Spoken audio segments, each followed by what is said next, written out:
கிணற்றுக்கு தப்பி தீயிலே பாய்ந்தான் அப்படிங்கிறது பழமொழி. ஆங்கிலத்தில் இதை வந்து from the frying pan to the fire அப்படின்னு சொல்லுவாங்க.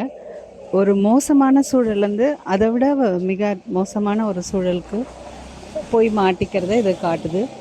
இதுக்கு உதாரணமாக சொல்லணுன்னா, இப்போது சில குழந்தைகள் வந்து வீட்டில் பெற்றோர்கள் ரொம்ப அதீத கண்டிப்போட ஒரு புரிதல் இல்லாமல் நடத்தும்போது பிள்ளைங்க வந்து அதை ஒரு சித்திரவதையாக நினச்சி வீட்டை விட்டு வெளியே போக முயற்சி பண்ணலாம். அப்படி பண்ணும்போது அவங்க அதை விட மோசமான சூழலில் வெளி உலகத்தில் மாட்டிக்கும் பொழுது அவங்களுடைய வாழ்க்கையை வீணாக போகுது.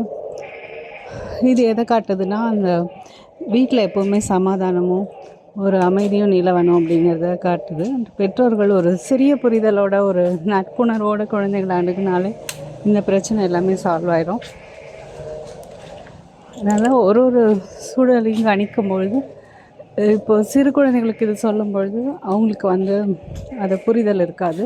ஆனால் பெரியவர்களாகிய நாம் வந்து ரெண்டு இதுலேயுமே அந்த ப்ரோஸ் அண்ட் கான்ஸ், நல்லவை தீயவை, அதை அனலைஸ் பண்ணி தான் அடுத்த செயலுக்கு நம்ம இறங்கணுங்கிறது இதை காட்டுது.